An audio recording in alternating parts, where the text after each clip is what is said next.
亲爱的朋友们，欢迎来到微光夜读。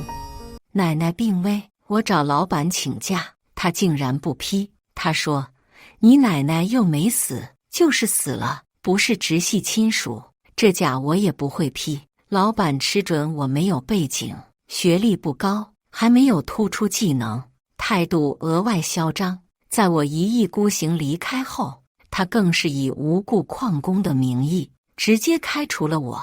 转身，我看着那群哀求老板发工资的工人，准备给他们指一条明路。作为一个在公司待了7年的前台、人事、财务，我可知道公司太多秘密了。接下来开始我们本期故事，记得点击订阅并开启小铃铛。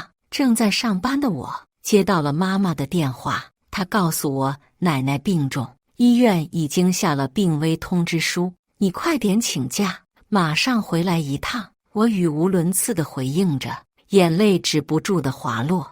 无数个因为奶奶产生的幸福瞬间在脑海里一一闪过。我从小是奶奶带大的，奶奶在我心中的地位胜过所有人。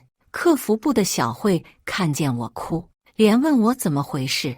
在我说出缘由并表明想请1个星期的假后，她表情为难，吞吞吐吐地劝我也是奶奶带大的，你的心情我特别理解。就是咱公司最近不是刚裁了几个人，听说杨总还在观望，你在这个风口请1周的假，怕是不好请呀。我何尝不知道，我在公司干了5年了，杨总不裁我只是觉得成本高罢了。我这时候撞枪口上，杨帆就能找理由辞退我，拒不赔偿了。但我还抱着一丝侥幸，自己一个5000块的财务、人事加前台，对公司不至于一点用也没有。况且我也不可能害怕被裁就不请假。于是我还是抱着文件进了杨帆办公室。在我说明缘由后，杨帆想也没想地回道：“老人有个头疼脑热的，不是正常的很吗？你请假，他也请假，我这个公司还要不要干了？”我急切地想解释，声调不由自主地拔高。我奶奶已经住进 ICU 了，医生刚下的病危通知书，这很可能是最后一面了，我一定得回去。杨总右手用力拍了下桌子，板着脸道：“嚷嚷什么？给你脸了？做人还是要有自知之明，知道感恩才是。像你这种大龄未婚的，除了我这种菩萨心肠，谁敢留你在公司？动不动就请1周假，你当我们老板都是冤大头啊！”杨帆说完后，端起茶杯润了润嗓子，我却像被雷劈了一样，僵在了原地。我攥紧拳头，恨不得一拳打在杨帆脸上。也怪我太过天真，别说人情味了，这杨帆连最基本的人性都没有。可我的拳头终究没有勇气落到杨帆脸上。他虽然说话不好听，但这个现实就是如此残酷。像我这种28岁未婚未孕，专业上还没有特别长处的，确实没有那么容易找工作。于是我几乎是放下自己尊严的恳求道：“那我把电脑带上，有什么事情我在路上也能处理好，不用1周，3天我就赶回来。”杨帆嗤笑一声，不耐烦地合上电脑：“别说你奶奶没死，她就是死了，不是直系亲属，这假我也不会批。”知道杨帆就是想顺势逼走我，还不想赔偿辞退金。我越激动越是着了他的道，但听见他就是死了5个字的时候，所有怒气都冲到了我的天灵盖，让我丧失理智。我将手中的文件夹朝杨帆兜头砸下：“你 TM 以为地球离了你，这个世界就不会转了吗？你今天批也罢，不批也罢，这个假我请定了，老娘不伺候了。”我摔门而出的时候，杨帆正从一堆文件中抬起来头来，朝我破口大骂。我知道这样做的后果，但如今管不了这么多了。我以最快的速度跑下楼，坐上早就约好的顺风车司机，直奔向家的方向。一上车，我就忍不住低声抽泣。我既为奶奶担心，又替自己委屈。出租车司机了解情况后，一路上都没有休息，连陌生人都在替我着急。而我任劳任怨干了5年的公司，却只想着如何不用成本地将我踢开。一下车，来不及气愤，我快速冲向早就等在楼下的爸爸。他拉着我跑向病房。你奶奶人已经不太清醒了，但嘴里就喊着你的名字，怕是一定等你来了才肯咽下最后一口气。听见这句话，我鼻子一酸，脚下更快了。几个月不见的奶奶手脱了相，看得我心揪着疼。她朝我招手让我过去，看起来还算精神。妈妈却在我耳边小声道：你奶奶一直熬着等你回来，只怕这是回光返照了。我强忍着泪水走到奶奶面前，挤出张难看的笑脸。奶奶，欣欣回来看你了。奶奶摸着我的脸，露出欣慰的笑容。我们欣欣也出落成漂亮的大姑娘了。奶奶终于……我握着奶奶的手，声线颤抖着打断她的话：欣欣以后一直跟奶奶在一起好不好？奶奶笑着咳嗽了2声，看起来还有很多话要跟我说，可那手却无力地垂落了。奶奶终究还是走了。意识到事实，屋子里发出此起彼伏、隐忍的哭声。我拼命咬住下嘴唇，才没有在医院里嚎哭出声。接下来几天，我皆是过得浑浑噩噩，直到葬礼结束，我都没从奶奶的死中缓过神来。爸妈怕我吃亏，让我回去后主动离职，我却咽不下这口气。我怀着满腔悲痛回到省会，一到公司就看见桌子上放着几张盖了公章的文件，我一一看了过去，开除通知、罚款通知，甚至还有一张劣迹斑斑的离职证明，都是给我的。小慧告诉我，我走的第2天，杨帆就将合作伙伴的女儿招进公司，顶替我的职位。他工资是我的2倍就算了，还给他配了一个助理。而我不仅被一脚踢开，还被扣上擅自旷工，给公司造成巨大损失的高帽。杨帆借机扣掉了我所有未发的工资，还不忘在离职证明上添上这一笔。这分明是想将我踢开，顺便给我以后的路上放点绊脚石。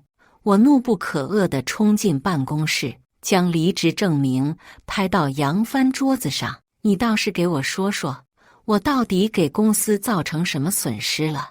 而且就业促进法明文规定，离职证明上是不可以写辞退及缘由的。我要求重开。杨帆双手交叉放在自己肚子上，不耐烦地抬眼看我：你爱要不要？不要就给我立马滚蛋！我气急，因为请假不批，擅自离岗就辞退我，属于过度惩戒，这是违法解除合同。而且你还不发工资，就不怕我一起起诉你吗？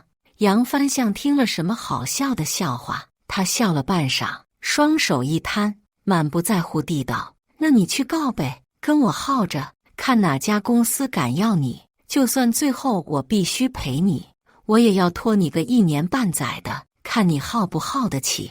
杨帆嚣张的语气气得我胸口起伏不定，心情极度复杂。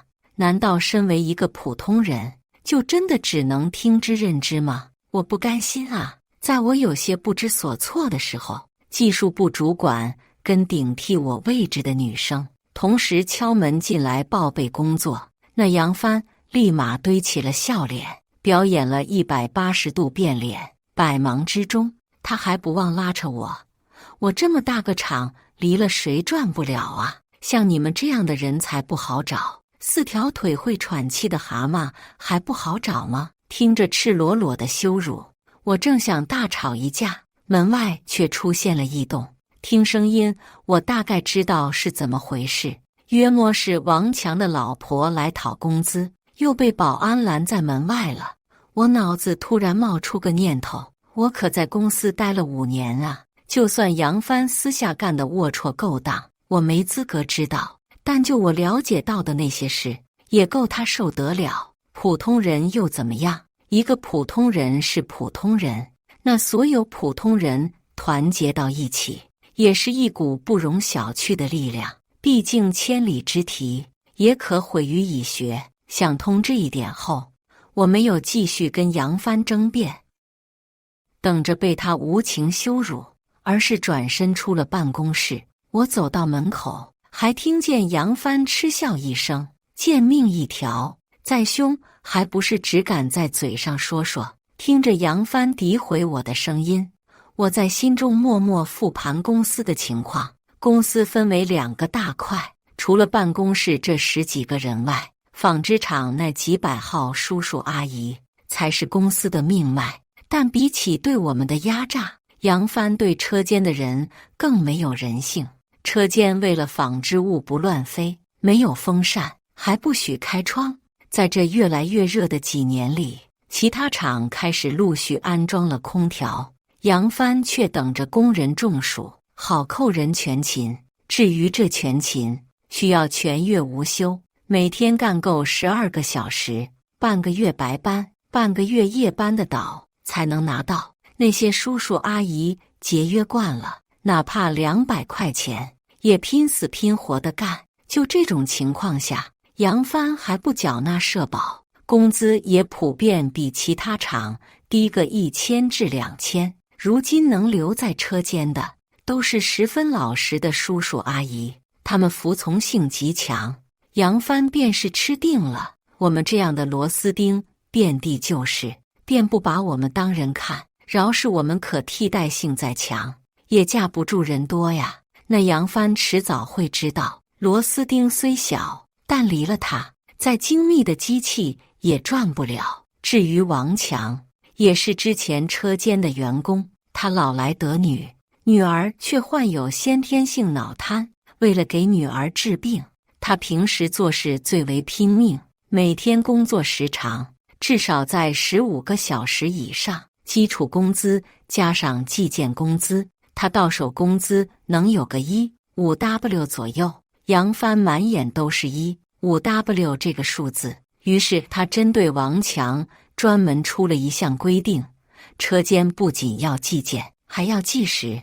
意思是没有在规定时间完成相应计件数额，计件工资直接减半。右手受过伤的王强，工资直接滑铁卢。可他想的不是退缩，也不是闹事，而是每天将自己的工作时长加到17个小时，这样勉强能跟之前拿到一样的工资。可惜没2个月人就累垮了，那个月工资几乎没有，加上之前杨帆本来就拖欠了2个月工资，王强女儿的治疗费算是彻底断了。受不了打击的他，用自己的生命来进行抗议。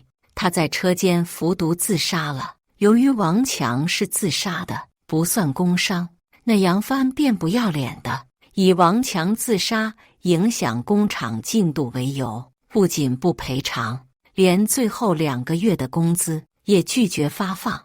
我之前帮王强求过情，最终还是为了让自己好过，选择了闭嘴。愤怒夹杂着愧疚，让我加快脚步朝王强老婆走去。这次我要给他指一条明路，还要给整个车间的叔叔阿姨指一条光明大道。王强老婆看见我朝他走过去，局促地捏紧衣角，结结巴巴地道：我就是想问问杨总，什么时候能把我家老王的工资发了？我就想让他的骨灰能葬个体面的地方。听着王强老婆卑微且带着哭腔的声音，我一阵心酸。发，肯定发，他不只要给你发工资，还该给你赔偿才是。出了王强的事后，我私下看望过母女俩几次，因此王强老婆对我没什么戒备。只见他摇摇头，语重心长地道：我咨询过律师了，自杀很难打官司的，就算我勉强胜诉，也赔不了多少钱，还指不定要拖到猴年马月去了。就算我等得起，我的女儿也等不起啊。我安抚地拍了拍他肩膀，但是你没有跟律师说，公司连保险都没有买。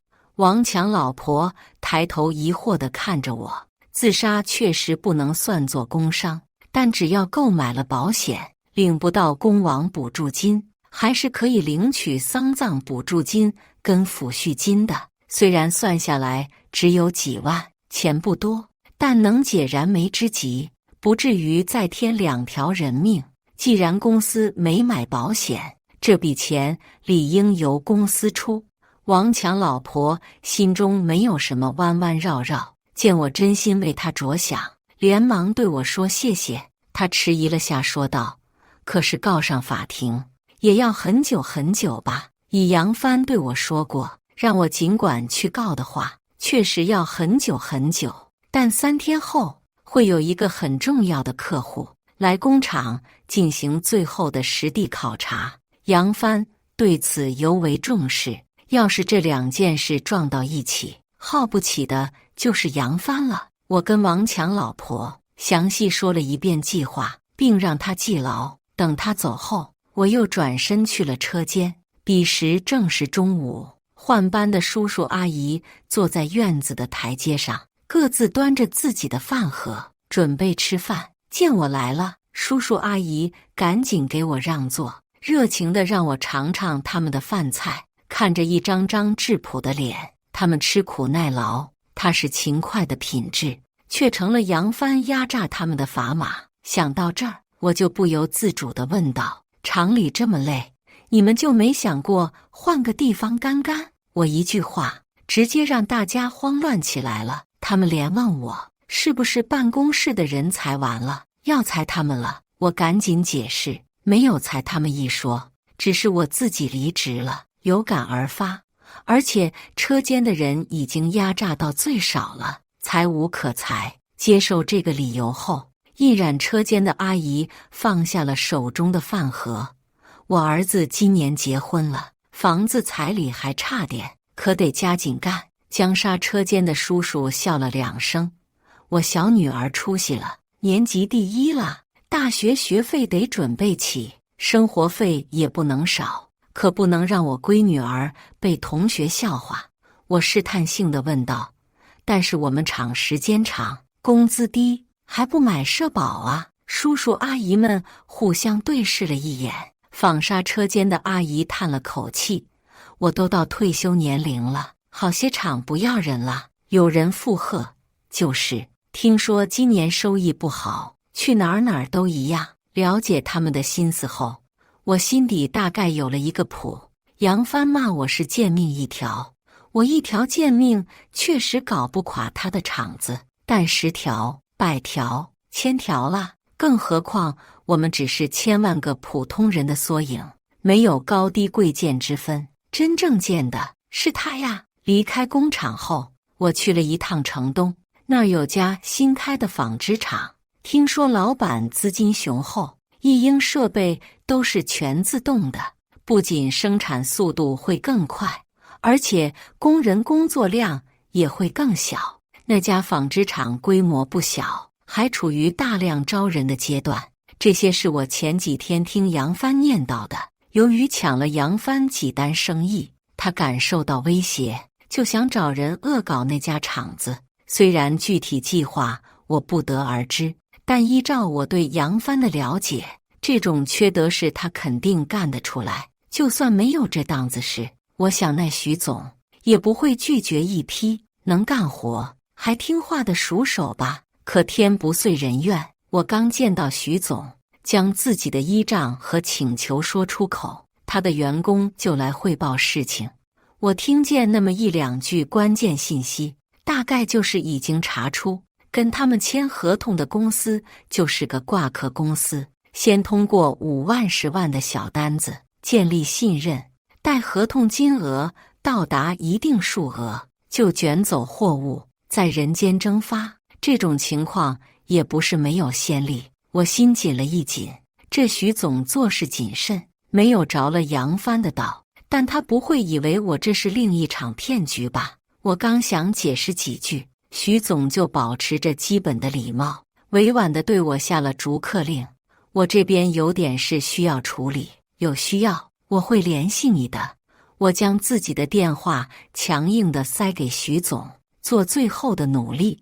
我这边虽然进展不太顺利，杨帆也不见得好过。我还没回到出租屋，小慧就忍不住打电话跟我吐槽，说杨帆不知为何在办公室莫名其妙地骂人，他路过接杯水也能被骂2句，还能为什么？定是自己奸计没有得逞，气昏了头呗。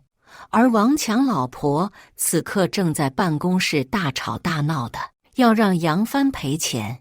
杨帆本没将王强老婆起诉他的事放在心上，但一堆堆事撞到一起，杨帆看着王强老婆就怒火中烧。不出我所料，没说几句话，杨帆就动手打了王强老婆。随后王强老婆便把现场视频发给了我。视频里除了能听见杨帆承认逼死王强外，还能看见他对王强老婆进行人身攻击，而王强老婆从头到尾都没还手。这视频足以说明杨帆逼死员工，拒不赔偿，还殴打员工家属，对王强老婆极为有利。就算法律上扳不倒他，他也不敢让这些糟心事捅到客户面前。而明天就是他最重视的客户上门考察的日子了。在这之前，我还接到了另一个好消息，是徐总打来的电话。只听他语气爽朗：“小姑娘，我派人调查过了，你说的话都没错。我也知道你跟那杨帆闹到什么地步，谢谢你特地告诉我这个消息。”我连忙惭愧地说自己没起到什么作用。徐总表示自己厂里正缺人，只要是我介绍过去的人，他全盘接收。徐总身上有种莫名让人信服的力量。我转头将这个好消息告诉了车间的叔叔阿姨，告诉他们城东新开了一家纺织厂，虽然工作时间还是不短，工资也不算太高，但是厂里有食堂，车间有空调，节假日还有福利，最重要机器是全自动的。总体来说不止好上1星半点。有的人担心新厂不稳定，有的人担心自己年龄大手速慢，但更多人跃跃欲试，他们甚至还怕去晚了。徐总那边不要人了，连这边的工资都不打算要了，该是他们的工资，凭什么不要？这工资不仅要，还得多要点赔偿才是。我劝他们忍2天，再配合我演一场戏，一场让杨帆前途尽毁、倾家荡产的戏。第2天上午，王强老婆算着客户来的时间，不早不晚的提前了15分钟，跪在公司门口。他高举着横幅，横幅上罗列着杨帆所有的罪状：黑心老板拖欠工资，逼死员工，拒不赔偿，还殴打员工家属，天理难容。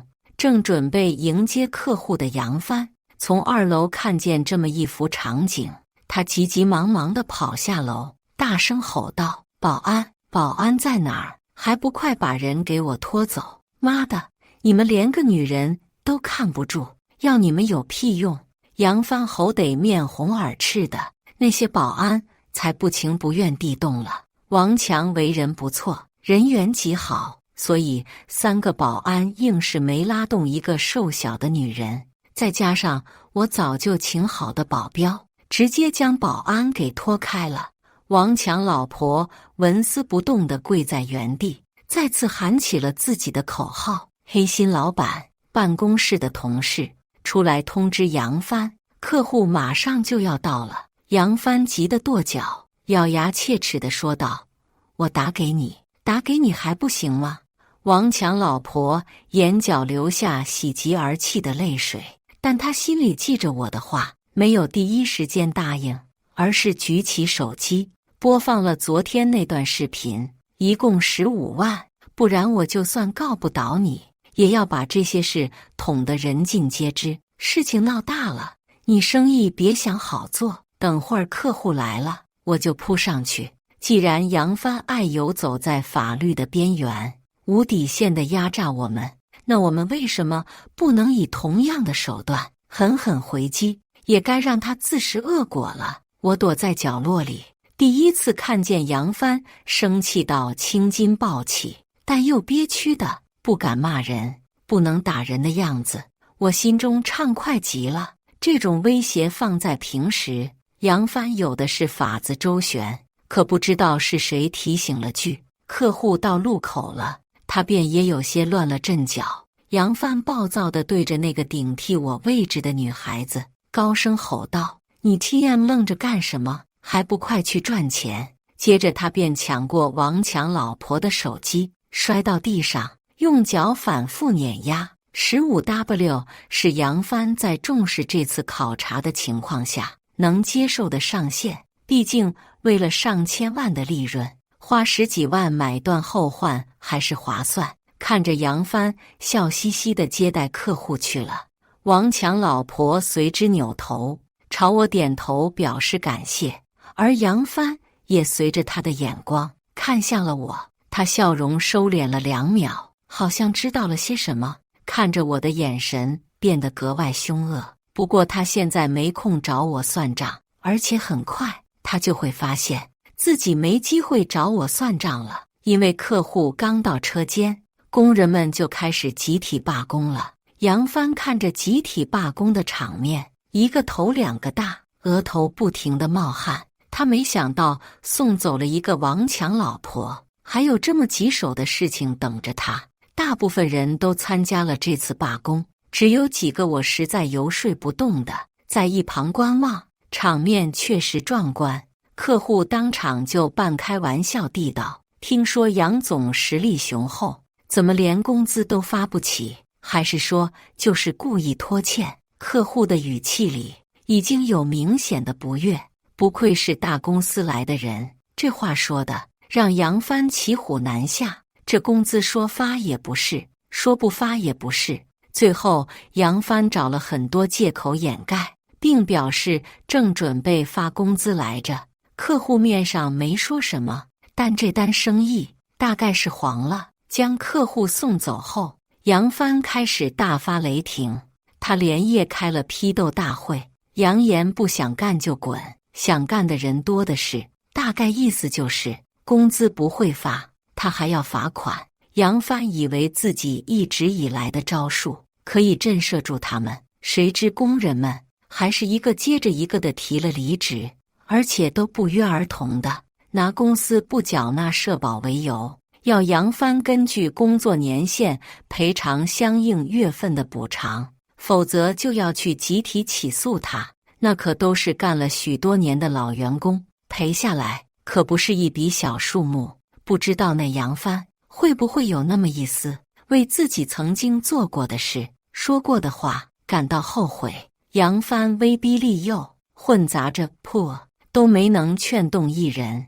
他不明白，平日里一个个老实巴交、任他摆弄的工人，怎么会突然如此刚硬？一个人告他，他不怕；10个人告他，他也就是觉得烦。可上百个人告他，这场怕是别开了。而且不把这个事情解决了，工厂每停工1天，损失的可都不是一笔小数目。到时候交不了货，客户找上来就晚了。杨帆一咬牙，这钱还是赔了。这些年从员工身上扣下来的钱，大抵都拿出来赔了。而阿姨叔叔们开开心心地入职到了另一个厂，有了更好的工作、吃饭、住宿环境。我每天都能接到感谢电话，语气里都是难以抑制的开心，甚至还有他们儿女的电话，感谢我解救他们爸妈于水火。我都劝了他们多少次了，叫他们别那么辛苦，他们就是不听。我跟我妈说干保洁都比原先那个厂强，她硬是不信。我在外地是又心疼又焦急，真是太感谢你了。在他们的感染下，我连带着心情也好了不少。而且徐总主动给我打电话，说他缺个人事，想将我一并收了，工资7000，比我之前身兼数职还高了2000，我很满足。徐总为了让我拿得安心些，还开玩笑安慰我，他占了大便宜，白捡这么多能干的员工，人都是你带来的，证明他们认你，我把你留在这儿总没错。情分有时候比工资还重要，但是你现在工作能力确实不足，等你慢慢提升了，工资不会少的。徐总的话既激励了我，又极具安抚性，我瞬间就心安了。徐总的格局一看就是赚大钱的人。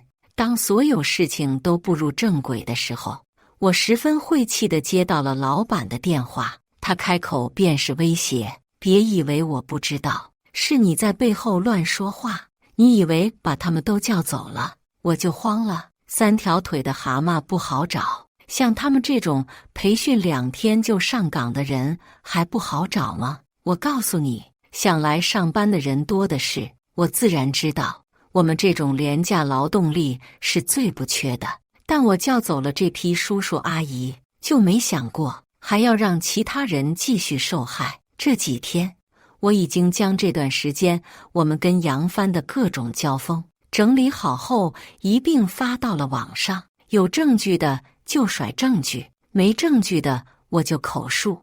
我还担心效果不好，想着要不要自掏腰包买点流量。谁知道今天早上醒来，一看我的粉丝量涨了小10万，而且数据还在急速发酵。杨帆的丑恶嘴脸马上就要人尽皆知了。当天下午，我在工作间隙点开了自己发布的视频，100万点赞。虽然杨帆做的事算不上人神共愤，但这些事却是大部分普通人自己的缩写，亦或是自己父母的缩写，总能在其中找到自己的影子，引起共鸣。我粗略翻了一下评论，我女儿得了白血病后，我就辞职在家全职带孩子，老公也辞了办公室的工作，白天干工地，晚上跑滴滴。看见王强，我就心疼自家老公。我最爱我奶奶了，谁要敢诅咒我奶奶死，我跟他拼命。我爸妈到退休的年纪了，非要去干最累的活，不知道我爸妈在外面有没有被老板欺负，还傻呵呵的卖力。答应我以后出门在外帮帮彼此的父母吧。看得我心酸。这条评论下面一溜烟的回复，我自愿签订在外互助父母条约，这是其中的几条热门评论，而每条热门评论下面还有无数人大同小异的回复。这也证明我们这样的普通人才是最普遍的存在，哪有那么多权势，哪有那么多万里挑一。如今成千上万的网友一人吐口唾沫都能淹死杨帆了，但凡私聊问我杨帆公司具体地址的，我就默默甩个公司的宣传网页过去，他们自己找到的地址可算不上我泄露隐私。杨帆的好日子要来喽，前一天还放狠话要收拾我的杨帆，第2天就像个孙子一样求我把网上的视频给删了。他让我跟网友解释，一切都是误会，你之前的工资我马上让人给你发，还有你该有的赔偿，1分也不会少，按2N+1来算怎么样？还是说你想回来？公司随时欢迎你。我迟疑了会儿，你要是马上将钱打给我，我还可以考虑考虑。杨帆连说是，这一次打钱的速度前所未有的快，而我一收到钱就及时将杨帆的所有联系方式拉黑了。我只说考虑考虑，又没说答应。向来会算计的杨帆，看来也是病急乱投医了，会钻空子的可不止他一个。小慧告诉我，他也准备跑路了。跑路前，他跟我透露了下公司的情况，说自从我的视频火了以后，真的就没人应聘了。那一堆机器没了工人，无法正常维持生产，供应链跟不上，无法及时出货，客户赔偿款倒是一大堆。最重要的是，有些偏激的网友天天堵在公司门口。杨帆现在连公司都不敢去，而且杨帆还拿工厂的机器做了2次抵押。由于连续3个月没还款，银行派人过来把机器都收走了。现在赚钱的家伙都没了，公司里仅剩的几个员工将值钱的东西也都瓜分了。那之后，杨帆的厂彻底宣告破产。我很久都没听见过他的消息了。又过了好久，我们厂已经在徐总的领导下扩建了规模，开了分厂，而我也可以独当一面，有了自己的员工，当上了小主管。这天我到分公司巡视，人事部新来的妹妹跟我吐槽：“你是没看见，我就没见过哪个面试这么嚣张的。他一上来就要做我们的市场部总监，还说自己自带资源。不要他是我们的损失。按我们徐总的话来说，这种人品不行的，自带1个亿也不能要。徐总太过平易近人，随便谁都敢拿他开玩笑，但我还是保持最基本的尊敬。我只能提醒他谨言慎行。”正说着，我就见到了人事妹妹口中的面试者。我在心中默默收回自己的话，这种人自带10个亿都不能要，留在哪儿都是颗毒雷。杨帆看见我局促地低头整理袖口，半晌，他抬头讨好地看着我，让我再给1次机会，倒也真是能屈能伸。而我当着他的面，将他的简历揉成团，丢到了垃圾桶。做人啊，还是要有自知之明。像你这种大龄无业游民，还一身污点的，哪个公司敢要的？你当我们老板是冤大头啊？当初杨帆对我说过的话，我如数还给了他，但他却还在哀求我给他1次机会。我嫌他聒噪，让保安过来将他拖走。看着在保安手下毫无还手能力的杨帆，我心中一阵痛快，这就是他应得的下场。又过了许久，杨帆给我造成的阴影伴随着他这个人彻底消失在我的世界里。我也找到了一生挚爱，准备步入婚姻的殿堂。我的婚礼上有许多真心祝我幸福的人，车间的叔叔阿姨们更是全部到场。他们一个个对自己抠抠搜搜，送礼倒是大方，那红包一个比一个大。而王强老婆牵着自己的女儿来跟我贺喜，他女儿已经可以生活自理了，他们母女俩的日子也算慢慢好了起来。伴随着音乐，婚礼仪式正式开始。我牵着爸爸的手走向舞台中央的时候，一只蝴蝶萦绕在我的身周，我不由得想起结婚前夕我在奶奶坟前说的话：“奶奶，我要结婚了，如果你想我，就化成蝴蝶来参加我的婚礼吧。”就在我看向蝴蝶的那一刻，它飞扑到了我胸口的位置，我僵在原地不敢动弹，流下幸福且圆满的泪水。半晌，我低声呢喃道：“奶奶，我现在过得很好，以后也会一直幸福的。”感谢大家的观看，本期故事精彩吗？欢迎大家在下方评论区吐槽。如果你喜欢这类故事，记得点击订阅微光夜读，并分享给更多的人，这会对我帮助很大。再次感谢大家的观看。